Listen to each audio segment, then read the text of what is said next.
Bonjour à tous et bienvenue sur ma chaîne Pixel et Vecteur. Aujourd'hui on va parler de la possibilité que vous avez aussi dans Photoshop de créer un bokeh qui n'existerait pas réellement. Il y a eu une mise à jour en fait récente dans Lightroom dont j'ai parlé dans une des dernières vidéos qui permet de faire donc cette possibilité-là, c'est-à-dire d'éditer une sorte de carte de relief qui fait que on est capable de déterminer le premier plan et les plans intermédiaires et de rendre plus ou moins flou les plans qui ne sont pas les premiers plans, voire de changer éventuellement la manière dont vous voudriez que ce soit net. Je pourrais très bien lui demander que c'est l'arrière-plan qui soit net et que le premier plan soit flou. Eh bien, dans Photoshop, on peut aussi faire ça, bien évidemment, mais je vais vous montrer qu'il y a donc une manière de le faire, mais qui est peut-être pas forcément la bonne. Et je vais vous montrer que, étant donné que la mise à jour est dans Lightroom, elle est aussi dans Photoshop. Donc je vais vous montrer ces deux manières-là. Et pour ça, je vais vous montrer donc avec deux fichiers identiques. Donc je vais aller dans Fenêtre ici, Réorganiser, et je vais lui demander, vous voyez, de réorganiser sur deux vignettes verticales pour avoir deux fois la même chose, ici. Alors là, on va se dire que la manière donc de travailler de Photoshop, qui ne serait donc pas la manière de travailler de Lightroom, se trouverait dans les filtres. Donc ici, je vais dans les filtres. Et là, vous voyez, vous allez avoir les filtres qu'on appelle les neural filters. Et vous voyez que pour l'instant, eh bien, mon neural filter, il est grisé. Alors pourquoi il est grisé? Bah, tout simplement, il faut que j'aille voir un petit peu ici. Et que j'aille ouvrir mon groupe ici pour pouvoir lui dire, j'aimerais bien éventuellement que ça travaille sur un calque et pas sur un groupe. Parce que vous voyez, quand je travaille sur un groupe, ici, il n'y a rien de possible. Alors que si je viens de m'installer, par exemple, sur le calque du bas qui était le décor, vous pouvez remarquer que donc dans Filtre, maintenant, tout va bien, j'ai bien les neural filters. Donc peut-être que pour faire plus simple, ce que je vais faire, c'est que je vais prendre la totalité, ici, je vais venir me positionner ici, tout à fait en haut, et je vais aller dans le petit menu ici, en appuyant sur la touche Alt Option, Option pour les Mac, Alt pour les PC, et je vais lui demander, avec la touche Option d'appuyer, de me fusionner mes calques visibles. Alors, fusionner les calques visibles avec la touche Option et Alt, ça va me permettre de les fusionner sur un calque au-dessus. Vous voyez que j'ai maintenant un résumé de tout ce que j'ai fait en dessous sur ce calque ici. Voilà. Je pourrais éventuellement le sortir du groupe, le mettre par-dessus. Voilà, pour comme ça sera plus simple et plus facile à voir, ici. Et là, maintenant, vous allez voir que si je fais filtre, eh ben, je vais bien avoir Neural Filter. Ici, je vais avoir mes Neural Filters qui vont apparaître. Et dans la partie ici, profondeur de champ, je vais avoir un filtre qui est en bêta, voilà, qui se trouve ici. Il suffit que je l'ouvre. Alors, la première fois, il faudra le télécharger. Et puis, la deuxième fois, après, vous aurez juste simplement à l'ouvrir ici.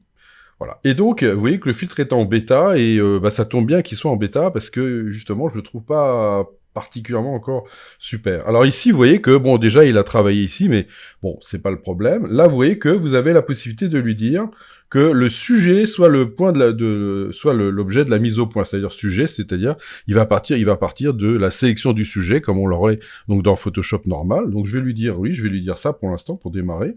Vous voyez que ça coche ici, et vous allez voir, ça va redémarrer. Oui, vous avez traitement sur l'appareil. Et là, il va aller, vous voyez, hop, et cette fois-ci, vous voyez que j'ai bien mon personnage qui est net, et puis le reste qui est flou. Alors, quel est l'intérêt du flou de profondeur de champ? Il y a un intérêt et un gros inconvénient. On va commencer par l'intérêt, parce qu'on est positif. Et c'est le fait que vous allez avoir la possibilité d'avoir une carte de profondeur de sortie. Et ça, on l'a pas dans les autres. Vous voyez, je vais cocher ça. Alors vous me direz, si on l'a dans Lightroom, vous allez voir que c'est pas exactement ça dont je parle. C'est-à-dire que cette carte-là, je vais pouvoir l'éditer. Et ça, ça pourrait être super intéressant. Vous voyez qu'ici, je me retrouve bien avec des parties qui sont noires. C'est-à-dire que là, le flou ne va pas s'appliquer. Des parties qui sont gris foncé, le flou va s'appliquer un peu plus clair, le flou va s'appliquer encore un peu moins, et blanc, le flou va s'appliquer complètement. Et donc ça, vous voyez, cette possibilité que vous allez avoir là, eh bien, c'est une possibilité que vous pourrez utiliser pour éventuellement vraiment le garder par la suite. C'est-à-dire, je vous montre comment on fait. Vous voyez que cette carte de profondeur de champ que j'ai ici, je pourrais lui dire en sortie de faire un nouveau calque et de faire OK. Et là, vous allez voir que je vais me retrouver, vous voyez, avec ma carte de profondeur de champ qui est ici. Voilà. Alors, vous voyez, c'est pas mal du tout, quoi. Ça pourrait être super intéressant dans certains cas. Bon, l'inconvénient, c'est quand même que vous voyez qu'il a quand même un petit peu ratiboisé les cheveux. Donc, il y a des choses qui sont pas extraordinaires. Donc, pour l'instant, ça manque encore peut-être un petit peu de précision. Mais, ceci dit, bon, c'est une première partie qui est intéressante. Et si ça s'améliore, eh ben, la carte sera toujours là, sera toujours disponible. Vous verrez que dans la deuxième option, qui est l'option Lightroom Camera Raw, on n'a pas cette possibilité d'éditer la carte. Alors, je vais jeter ma carte pour l'instant. Je vais revenir dans mon Neural Filter pour vous montrer la suite. Neural Filter, je retourne sur ma profondeur de champ. Vous voyez que je suis à chaque fois obligé de la réactiver. C'est bizarre. Mais vous voyez qu'ici, je suis pas obligé de cocher sujet de la mise au point. Je peux aussi aller cliquer dans l'objet pour lui dire c'est ça. C'est là que je voudrais que la mise au point soit. Et si je lui dis que la mise au point va être ici, eh ben, il va me faire la mise au point sur le sujet et pareil, il va me flouter derrière. Alors évidemment, si j'ai cliqué en lui disant c'est ça que je voudrais avoir de net, ben, je peux changer la plage de focale. Donc là, vous voyez, je peux lui dire que je voudrais que ce soit plus ou moins flou. Je vais me mettre à 50%, je vais être 2 fois moins flou. Vous voyez, derrière. Et puis évidemment, vous avez l'intensité du flou qui vous permettra aussi de réduire aussi ça. Voilà. Donc, voilà, vous avez donc même quelque chose qui est pas mal. Vous avez en bas un bouton qui vous permet de voir avant et après. Voilà. Alors, je vais mettre le flou à fond, peut-être pour que vous voyez bien. Voilà, là, il va sans doute un peu recalculer. Voilà, je vais lui dire que je voudrais mettre ma plage focale à 0. Ah bah, là, il veut pas. Voilà, il faut le temps qu'il recalcule à chaque fois. Donc, je vais les laisser recalculer. Voilà. Donc là, vous voyez que si je fais avant, vous voyez, j'ai un petit bouton en bas, ici, qui va me permettre de voir avant-après. Et là, vous voyez que tout ça n'est pas du tout réactif. Vous voyez que là, j'ai beau cliquer, il se passe pas grand-chose. Voilà, là, ça y est, ça revient. Mais vous voyez qu'il y a eu un calcul assez long. Maintenant, ça y est, c'est fait. Mais oui, il y a eu un moment où je vous indique que je travaille avec un ordinateur très puissant. Hein, je travaille avec un Mac Studio avec énormément de mémoire vive, un processeur M2. Enfin, j'ai quelque chose qui est vraiment très rapide et que là, il a beaucoup de mal. Bon, voilà. Donc, voilà. Bon, ça, c'est pas extraordinaire. Bon, je vais revenir sur le sujet de la mise au point exprès pour avoir quelque chose de standard qui fonctionne quoi qu'il arrive. Voilà, donc vous voyez que de nouveau traitement sur l'appareil, il y a de nouveau un calcul. Vous voyez, c'est pas toujours très très rapide. Voilà. Je vais lui mettre donc une intensité de flou, voilà, moyenne, un truc comme ça. Alors vous voyez qu'à chaque fois il recalcule. Bon, très bien. Et je vais vous montrer qu'il y a une petite fonction aussi qui est intéressante et qu'il n'y aura pas dans Lightroom, c'est le voile. Vous voyez, vous pouvez lui dire que vous voudriez voiler un petit peu l'arrière-plan. Et ça, c'est pas mal. C'est pas une mauvaise idée. Ça doit pouvoir pas mal servir dans des cas pour avoir un voile atmosphérique, pareil, qui va tenir compte de la carte de profondeur de champ. Vous voyez que donc le voile sera moins présent sur la tour qui est ici que sur le fond. Et vous voyez que on pourrait obtenir des choses assez intéressantes. Voilà. Et puis, dernière chose qui peut être aussi très utile, c'est que vous avez la possibilité de rajouter du grain ici. Voilà. Voilà, ça aussi, ça pourrait être pas mal. Voilà, donc ça, vous voyez, donc pas mal de choses, mais gros problème, premièrement, bon, la carte de profondeur de champ est quand même limitée par la fonction de détourage qui n'est pas encore complètement tout à fait correcte. Et surtout, le gros problème, c'est quand même des temps de calcul qui peuvent être extrêmement longs par moment, et surtout si vous avez des ordinateurs qui sont pas très puissants. Voilà, ce que je retiendrai moi de cette fonction-là, c'est qu'on va pouvoir donc se servir de la carte de profondeur de champ, de s'en servir comme un masque, et je pense que dans certains cas, il va y avoir beaucoup d'intérêt à ce qu'on utilise cette fonction-là. Mais bon, voilà, pour l'instant, je vais en dire que ça. Je vais faire OK là-dessus, et vous voyez que là, je vais lui dire que je voudrais soit créer sur un nouveau calque pour avoir mon flou sur un nouveau calque, soit créer un objet dynamique et avoir un filtre dynamique. C'est ce que je vais faire ici. Je vais lui dire OK, et je vais me retrouver comme ça avec mon élément, vous voyez, sur un filtre dynamique avec Neural Filter ici, ce qui est quand même vraiment très très pratique. Bon. Maintenant, on va passer dans la deuxième possibilité.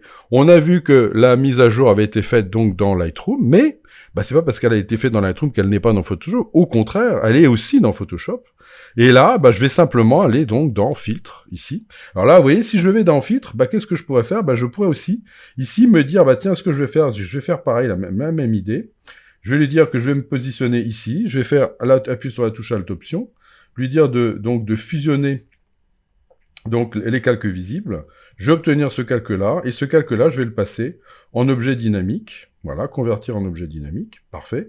Ce qui fait que comme ça, je vais pouvoir avoir des filtres dynamiques, et quand je vais faire filtre caméra raw, eh ben, j'aurai la possibilité, voilà, de revenir en arrière. Donc là, ici, ben, vous voyez, je vais retrouver la même interface que sur Lightroom, et je vais donc avoir mon flou de l'objectif avec accès anticipé, c'est-à-dire, en gros, ça veut dire que lui aussi, il est en bêta. Je vais lui demander qu'il me l'applique, voilà, tout de suite. Voilà, et là, vous voyez que je vais retrouver à peu près la même chose avec la possibilité de visualiser là aussi la carte, vous voyez, de profondeur de champ, sauf que, a priori, sauf si quelqu'un a une astuce, je peux pas l'éditer, je peux pas la sortir, elle est comme ça, peut-être à faire une capture d'écran, mais ça correspondrait pas à ce que je veux. Moi, ce que je veux, c'est soit à l'échelle, donc non, ça peut pas le faire. Et là, vous voyez, le gros avantage ici, c'est que vous allez pouvoir lui dire qu'est-ce que vous voulez que le flou s'applique à quoi? Oui, il s'applique vraiment qu'au premier plan, il s'applique à des choses plus anciennes. Alors, oui, je vais enlever ça, et vous voyez que là, vous voyez, ma tour est complètement floue, mais si je tire ça de plus en plus, vous allez voir que la tour va devenir de moins en moins floue au fur et à mesure, voilà. Et là, vous voyez qu'on a quand même beaucoup moins de problèmes de calcul. Vous voyez que là, ça se fait tout seul, tout en fluidité. Donc là, ça marche vraiment très très bien. Je peux changer mon niveau de flou. Hop, instantanément, ça se fait, ça se recalcule. Et je n'ai pas toutes les attentes que j'ai eues avec les Neural Filters. Donc là, je pense que c'est quand même nettement mieux. Vous avez la possibilité, avec la petite cible, de lui dire que vous voudrez que la mise au point se fasse sur elle, par exemple. Voilà, je vais lui dire que je voudrais que ça soit sur elle, par exemple, ou des choses comme ça. Ça va toujours marcher. Et vous avez la possibilité, là aussi, de pouvoir éditer le masque, donc, avec rajouter des zones de flou ou rajouter des zones de net. Ce qu'ils appellent cône, c'est la netteté. Donc vous voyez qu'ici, il me dit quelle est la taille, le pinceau, est-ce qu'il est grand, est-ce qu'il est petit. Vous voyez, si je suis sur cône et que je venais à peindre là, vous voyez, j'enlève le flou complètement. Voilà. Voilà, et vous voyez que ça s'est mis à jour. Et comme vous êtes dans un caméra raw, vous avez la possibilité de faire un masquage auto, ce que je vais enlever ici, pour pouvoir lui dire que je voudrais, voilà, juste faire une zone, lui dire ça, vous voyez, je voudrais que, par exemple, ça reste net. Et ben, vous voyez que maintenant, c'est complètement net. Voilà. Et puis sinon, bah, je peux éventuellement lui dire que j'aimerais faire des pommes Z jusqu'à ce qu'on revienne à avant. Oui, pas de problème, je peux aussi faire des pommes Z, et là, je suis de nouveau flou.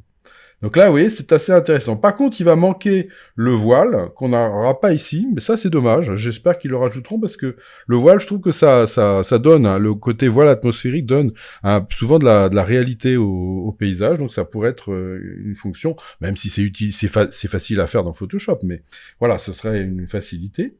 Voilà, et puis il n'y a pas non plus l'ajout de grain, vous voyez, on peut pas ajouter du grain non plus, donc ça, il va manquer ça. Je doute pas une seconde qu'ils vont le rajouter à un moment donné.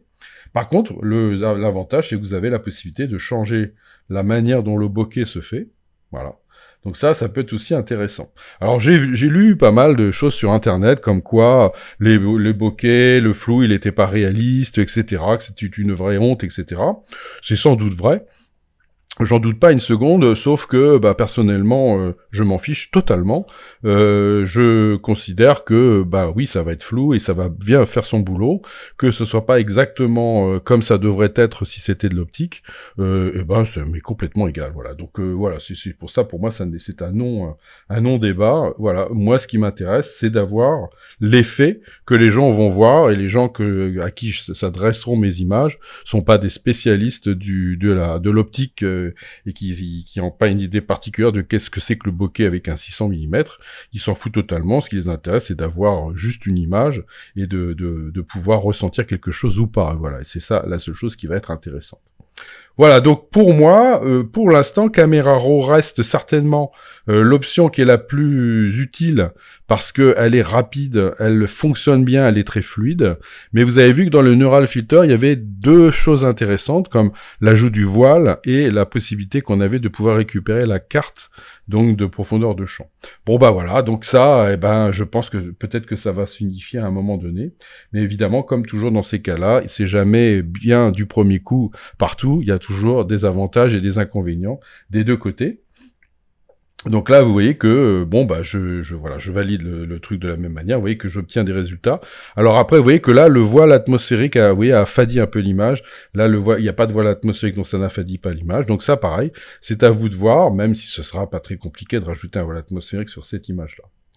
Voilà. Donc si je vais juste terminer comme ça, je vais fermer donc cette image ici.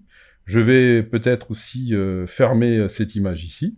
Je vais double-cliquer sur la main, et puis pour terminer, puisqu'on est le 31 ou le 1er, je vais vous montrer ma carte de vœux au passage, comme ça.